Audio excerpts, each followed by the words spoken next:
Good morning, everyone. And today I have come up with a very interesting topic called introduction. अभी आपका दिमाग में चल रहा होगा स्वागत सर तो अभी इंट्रोडक्शन का पार्ट बोलने जा रहे हैं, अभी खुद का इंट्रोडक्शन दिए नहीं, isn't it? So let me introduce first. I am Swagat Sahu and I am working as a facilitator at TTI Takatpur. So before going forward or before going to the topic, let's discuss about the objective of the session. तो आज दोस्तों और friend और my students, आज हम लोग क्या सीखने वाले हैं? What are the benefit of saying introductions? Where we used the introductions and how can you share your introduction in English clearly and perfectly, isn't it? So introduction का बात जब आता है तो आप लोग इजी में बोल दोगे कि इंट्रोडक्शन तो कोई भी बोल सकता है. तो इंट्रोडक्शन का मतलब क्या होता है? इंट्रोडक्शन का मतलब होता है परिचय. बोले सर ये कौन सा टॉपिक लेके आ गए, ये तो वेरी इजी टॉपिक है, हर कोई खुद का इंट्रोडक्शन बोल देगा, डेफिनेटली बोल देगा.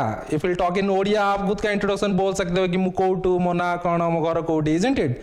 But when it comes to English then we are thinking about I, isn't it? So let's go deeply into this topic, introductions. So today objective is, today you will be able to, the topic is introduction. So today you will be able to share your introduction in English.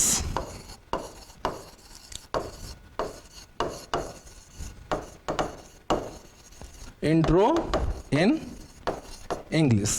Today we will be knowing about where we use our introductions. So चलिए पहला शुरू करते हैं कि actually हम लोग introduction use कहाँ करते हैं. चलिए पेन एंड पेपर निकाल लीजिए. Everyone please open your pen and paper because this video is going to be a little bit longer, like 15 to 20 minutes. So keep your pen and paper ready and write your introduction clearly, right? So पहला बात आता है कि हम लोग introduction देते कहाँ हैं? कहाँ देते हैं? घर में तो नहीं देते हैं पापा का मम्मी के सामने, isn't it? पापा मम्मी के सामने देते हो क्या इंट्रोडक्शन? नहीं. सो कहाँ देते हैं? Let's comes to the first. Just a minute. I hope you can see this picture. कैसा लग रहा है ये पिक्चर? कौन सा जगह है? I think it's office. Yeah, it's office. All the corporate employee are talking with each other. So whenever you will go for an company or it is the first day of yours, then definitely you have to introduce yourself in front of others, your co-workers or in front of your colleagues, isn't it? पहला दिन में गए हो तो खुद का introduction आपको देना ही पड़ेगा कि आप कौन हो, कोई तो आपको पहचानता नहीं है. So in that case you have to introduce yourself, isn't it? The second thing is that here you can see an students. He is studying in a school. तो स्कूल हो या कॉलेज हो, आपको वहां पे भी आपका इंट्रोडक्शन का जरूरत पड़ेगा, isn't it? सब ITI स्टूडेंट्स मेरे को पहचानते हो अगर, तो वहां पे भी कॉलेज में ITI में सारे लोग आपको पूछते हैं खुद का इंट्रोडक्शन दे बाबा, आज आपका पहला डे है, isn't it? Then definitely you have to give your introduction in your college or schools. Third one is whenever you have gone for an party, birthday party पे गए हो नाचने गाने के लिए, isn't it? एंड मैरिज होता है, शादी होता है, आप जाते हो तो वहां पे भी दोस्त लोग आपको पूछते हैं कि ये कौन है, ये कौन है, सबको तो सब कोई पहचानता नहीं है. So in that case also you are introducing yourself, isn't it? And the last very important picture you can see is called interview. So जब कोई आप पहला इंटरव्यू दो या सेकंड इंटरव्यू दो या कोई भी इंटरव्यू पे जाओ तो पहला क्वेश्चन ये रहता है, tell me about yourself. Tell me about yourself. खुद का बारे में कुछ परिचय या खुद का बारे में कुछ बताइए. So in that case also you have to introduce yourself. So reason पता चल गया कि इंट्रोडक्शन कहां कहां पे जरूरत होता है. Let's come to the part, how can you share your introduction clearly in English. Clearly in English. चलिए ओडिया तो सबको पता है, हिंदी सबको पता है. Let's come to the English. So these are some 11 points. I have come up with your 11 points that you have to remember while you are giving your introductions. लेकिन इतना घबराने का जरूरत नहीं है. यहाँ पे आप जो, अरे this is the, okay, just a minute. So dear my students, यहाँ पे जो 11 लाइन है, अगर इसको रट्टा मत मारना, डोंट बी पैनिक कि इतना सारा है सर, क्या दिखा दे रहे हैं, ये तो याद नहीं रहेगा. Don't be panic, you have to remember at least 6 point from it. कितना रिमेंबर करना है? 6 पॉइंट. सिचुएशन का हिसाब से इंट्रोडक्शन चेंज होता रहता है. आप बताओगे सर अभी इंट्रोडक्शन बता रहे हैं, फिर बता रहे हैं, सिचुएशन का हिसाब से चेंज रहता है, सब दिमाग अभी काम नहीं कर रहा है. then definitely you have to remember whenever you are going for an interview, you have to say your qualifications, you have to say your experience and skills, you have to say your family members details, or you have to share your job as well. क्या करते हो आप लोग? लेकिन आप लोग अभी marriage party पे जाओगे, वहां पे बताओगे I have done my BTech from this college, I have completed my ITI from this ITI. Is it required? Not necessary. So as per the situation you have to convert the introductions as per yourself. खुद का हिसाब से आप लोग इसको change कर सकते हो. तो पहला 6 पॉइंट जो है, अगर वो फॉर्मल मीटिंग नहीं है, so simply you can start with greetings to personality, right? Or whenever comes to the introduction part in interview, then you can add this qualifications, skills and experience and personality, right? Let's move to the next slide. कौन है? दिख रहा है सबको? क्या बता रहे हो? The first point is called greetings. So dear my students, what is the meaning of greetings? तो कभी भी अगर आप इंट्रोडक्शन दे रहे हो तो पहले आपको ग्रीटिंग्स करना चाहिए. So what are the different term और different expression we use while we greet someone? So here you can see good morning, good afternoon, good evening और hello, or you can say also sir, madam, everyone. So this is the greeting parts. According to the time you have to say good morning, good afternoon or good evening. अगर वहां पे ज्यादा लोग हैं, so you can also say good morning everyone, isn't it? So but don't say hi and hey, ये मत use करना. It's not a greeting. अब बोलोगे सर ये क्यों greeting नहीं हुआ? hi hey भी बोल सकते हैं.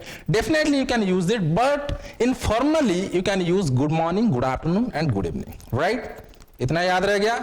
Next come to the next point. Thank you. अरे ये तो थोड़ा दिक्कत हो गया आप लोग के लिए. शुरू होते ही थैंक यू कोई बोल दिया, खत्म हो गया introductions. No my dear students, it is the part of gratitude. That means if you are sharing your introductions, you have to show your gratitude to the person. यानी कि आप उनको थैंक बोलना है कि वो आपको अपॉर्चुनिटी दे रहे हैं खुद को इंट्रोडक्शन देने के लिए. Isn't it? So how can you show your gratitude to them? कैसे आप ग्रेटिट्यूड शो करोगे? So this is the line you can share. First of all, thank you so much for giving me the opportunity to introduce myself in front of you. This sentence you can share after giving the greetings part. Good morning everyone, thank you so much for giving me this opportunity to introduce myself in front of you. लेंदी हो गया, छोटा छोटा कर लेते हैं. Otherwise you can also say thanks for giving me the opportunity. It's also the same meaning what has been written in the first point. Meaning same है, but इसको थोड़ा सा शॉर्टकट में हम बता दिए. Thanks for giving me the opportunities, ये भी आप बोल सकते हो. बट जैसे कि मैं बताया, ये हर जगह पर नेसेसरी नहीं है. जैसे कि आप इंट्रोडक्शन देने के लिए जा रहे हो इंटरव्यू पे, वहां पे ये आप बोल सकते हो thank you so much for giving me this opportunity. आप कभी गैदरिंग प्लेस में अपना स्पीच दे रहे हो, you can also share this words, thanks for giving me this opportunities. अभी दोस्त से मिलने जा रहे हो, दोस्त को बोलेगा thank you so much for giving me this opportunities. कैसा लगेगा? अच्छा लगेगा क्या? नहीं लगेगा. So you have to remember where you need to add this point और where you need to remove this point, right? Greeting part हो गया एंड योर ग्रेटिट्यूड यानी कि थैंक यू पार्ट हो गया. Next come to the part name. क्या है ये? नेम. नाम तो बताना है, बिना बताए नाम काय का introductions, isn't it? So you have to share your names. That means I am Swagat Sahu. But some frame or expression also you can use I am Swagat Sahu or my name is Swagat Sahu. आपका हिसाब से आप बताओगे और बोलोगे. It is depending upon you. I am Swagat Sahu or my name is Swagat Sahu. But don't use myself. Nowadays we are not using this myself. in the introduction part. Use the first 2 points, I am Swagat Sahu or my name is Swagat Sahu. Remembered, greetings, gratitude, name. Name का बाद आता है, क्या आता है? घर. बड़ा अच्छा घर लग रहा है, किसका घर है? मेरा तो इतना अच्छा घर नहीं है. Anyway, घर कहाँ है आपका? Where is your place? कहाँ से आप हो? ये भी इंट्रोडक्शन में एक मेजर रोल प्ले करता है. So whenever you are saying your place, you can say I am belongs to और I am from. Like I am Swagat Sahu and I am from Jaspur. You can say your name and where are you from. So I belong to Jaspur. Otherwise you can also say I hail from Jaspur but currently living in Takatpur or Baripada. Hail from means I am based from. आप कहाँ से हो but अभी कहाँ पे रह रहे हो. जैसे कि मान लीजिए मेरा घर तो बारीपदा है नहीं, लेकिन मैं यहाँ पे नौकरी करने आया हूँ, नौकरी कर रहा हूँ, मेरा घर कहाँ है? जासपुर है. तो I can say I hail from Jaspur but currently staying in Baripada. Otherwise you can say I based on Jaspur but currently staying in Takatpur. Right? समझ में आ गया? जहां से आप बिलोंग करते हो, आप कहां पे रह रहे हो. This is the most important point where you can add whenever you are saying your place. याद रह गया ये वाला part? I am from and I am belongs to. थोड़ा अभी आगे चलते हैं जॉब का बारे में. नाम हो गया, घर हो गया, अभी बताना है आप हो कौन, करते क्या हो, isn't it? अब बोला क्या करते हो? कुछ नहीं सर, दिन भर सोते रहते हैं. ऐसा इंट्रोडक्शन अगर दोगे then definitely someone will feel awkward, isn't it? So whenever you are saying your job, whether you are a homemaker, whether you are a teacher, whether you are an engineer or businessman, simply you can say I am a homemaker, I am an engineer, I am a businessman. लेकिन इसमें तो आपका job कुछ नहीं है, ना ही आप engineer हो, ना ही आप बिजनेसमैन हो, ना ही आप इंजीनियर हो. अब बोलोगे क्या? Definitely let's guess. ये बंदा कौन है? Who is it? लग तो रहा है एक स्टूडेंट है, isn't it? He is looking like a student, so simply you can say I am a student at TTI Takatpur or whatever your ITI name. So you have to say I am a student. So एक झलक ले लेते हैं. Next part को जाते हैं. दिमागी हालत दिखा रहा है, यानी कि आपका पर्सनालिटी क्या है. It's called as your personality. Which type of students you are, which type of person you are. आप कौन सा टाइप का व्यक्ति हो. If you are a hard working person then definitely you have to say hard working, isn't it? अगर आप एक open minded students हो, ओपन माइंडेड पर्सन हो, then definitely you can say I am a open minded. So you have to से I am a hard-working person. Otherwise, if you are a open-minded person, you can say I am a open-minded person. So, if you can say I am a goal-oriented person, जो भी मैं life में goal set करता हूँ उसको achieve करने के लिए ट्राई करता हूँ, तो you can say I am a goal-oriented person. So, it is depending upon you which type of person you are. So it's mainly written the adjectives which is suitable for you. जो adjective आपको suitable लगेगा, you can add that adjectives for your personality, for describing your personality, right? So अभी इतना दूर तो हम लोग चले गए और इतना कुछ बता दिए. आप लोग सोच रहे होंगे इंट्रोडक्शन तो बहुत लंबा हो गया, लेकिन नहीं, ये सिंपली 6 लाइंस पे बना हुआ है. So what we cover till now. Hello, my name is Kanchan कैसे, that means your name. I am Swagat Sahu and I am from Jaspur, और it has the example has been given, and I am a teacher, suppose I am a facilitator, and I am an affable persons. So it is your personality, which kind of person you are. So simply 5 to 4 lines यहाँ पे लिखा गया है. सो एक बार आपका पास अगर pen and paper है, इसको एक बार नोट डाउन कर लीजिए. यहाँ पे थोड़ा उसको ज्यादा करके लिखा गया है, that means the greetings part and the gratitude parts also has been added over here. तो यहाँ पे क्या लिखा गया है ना, hello sir, thanks for giving me this opportunity to introduce myself. Then the same as written on the first point. Sorry.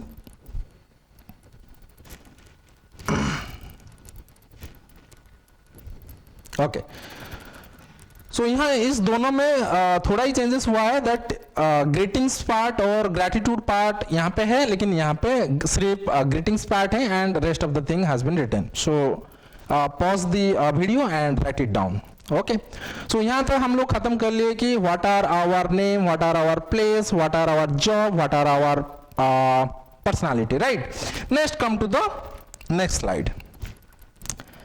अभी बोलना क्या है, next come to the very important point. आप पढ़े क्या हो, this is called your qualifications, isn't it, what you have done earlier in your career. Suppose you have completed your 10th, then definitely you have to say that I have completed my 10th. Suppose you have completed your ITI, or suppose you have completed your plus 2, then you have to say I have completed my 10th or I have completed my plus 2.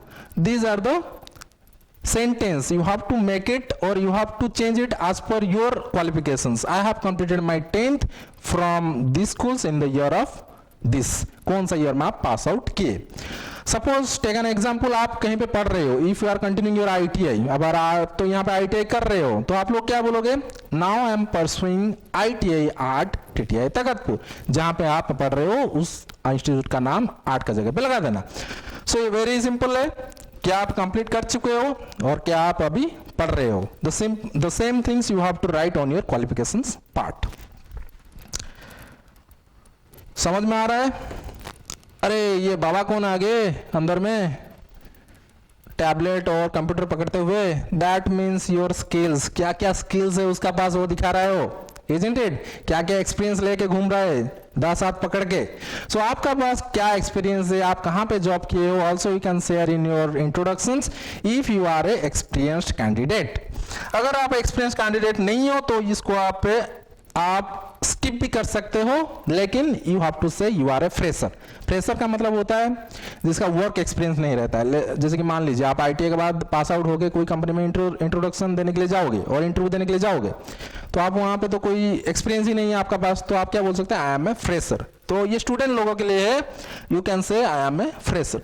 अगर आपका पास experience है, you can say about I have 3 years of experience in learning and development sector. I have 3 years of experience in manufacturing industry. तो कोई भी industry में अगर काम कर रहे हो, जितना साल का आप एक्सपीरियंस है, you can share in this particular way. अगर आपके पास एक्सपीरियंस नहीं है, you can easily say I am a fresher. Got it. Qualification खत्म, स्किल एंड एक्सपीरियंस खत्म. Next come to the part family. घर में कौन कौन है आप लोगों का, घर का बारे में भी सबको बताना चाहिए, है कि नहीं. कौन सा बैकग्राउंड से आप बिलोंग करते हो. So if you have to share your family details, how you can share, और आप लोग कैसे इसको शेयर कर सकते हो.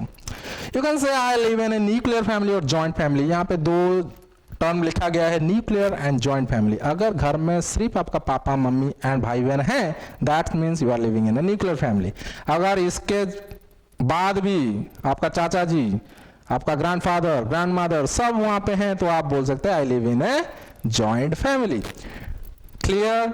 न्यूक्लियर मतलब छोटा, जॉइंट मतलब बड़ा, isn't it? So there are how many members are in your family? There are 3 members of us in my family. कितना member है? You have to put in.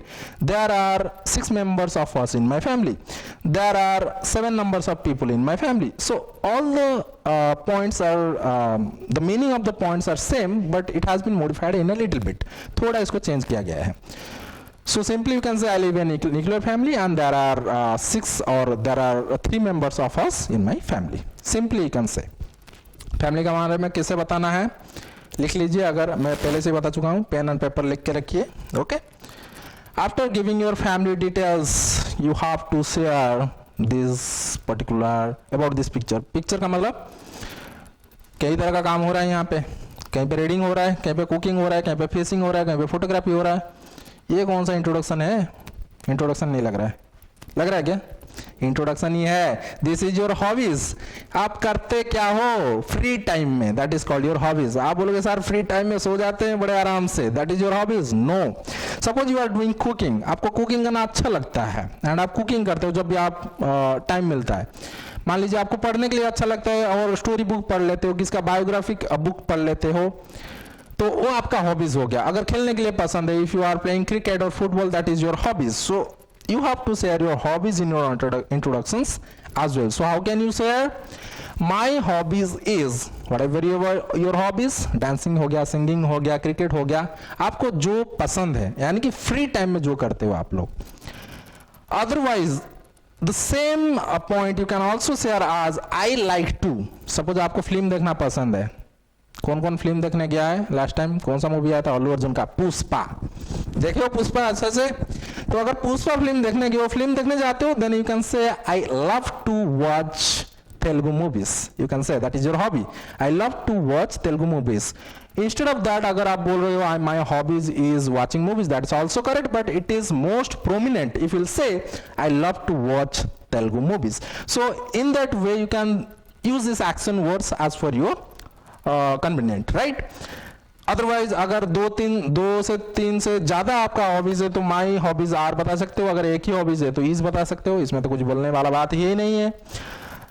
The same things, I love to dancing, I love to singing, I enjoy playing cricket. So it is depending upon you how you are sharing your hobbies, right? After sharing your hobbies, this is the last sentence, the point number 11, end your sentence. That is, thank you so much.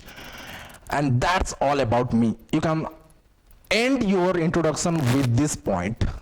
That's all about me. Thank you so much. थोड़ा बड़ा हो गया introductions.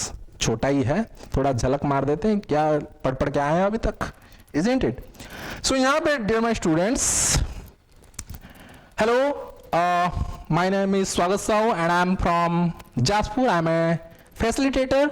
I am an person, affable person. There are 9 of us in my family. I love reading and talking. That's all about me. Thank you. This is the short introductions. That means यहाँ से कुछ exclude किया गया है, जैसे कि आपका qualification exclude किया गया है, experience exclude किया गया है, और आपका skills exclude किया गया है, वो यहाँ पे add नहीं हुआ है. That means if you are going for an party, if you are going for an introduce yourself in a gathering place, then no need to share about your qualification or skills.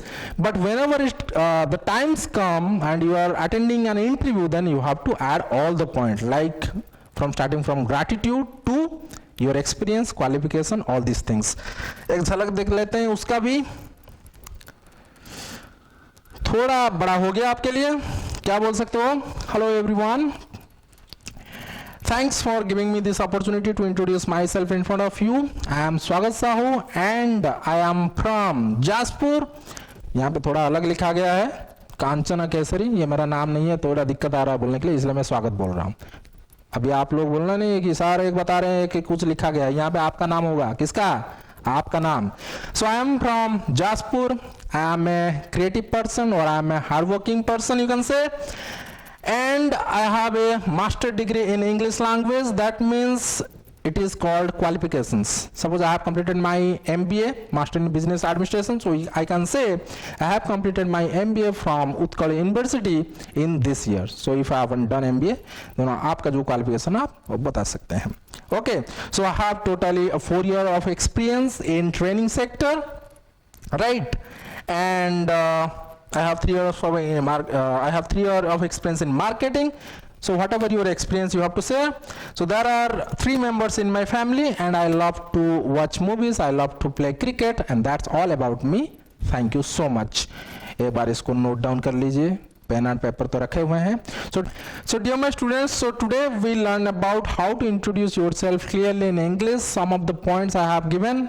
बहुत सारा point भी आपको दिया और उस point को और उसी हिसाब से अगर आप खुद का इंट्रोडक्शन दे रहे हो सिचुएशन का हिसाब से, then definitely we can easily share your introductions. आपको बेझिझक नहीं होगा कि मैं क्या बोल दिया. Okay, go through this content point by point. इसको थोड़ा सा याद रखो कहाँ पे क्या बोलना है, then definitely it will be helpful. को क्या सीखा, कहाँ पे यूज होता है, that means where this introduction is being used, where we have to share our introductions, what are the importance of introductions and how can we share the introductions clearly in English. Got my point?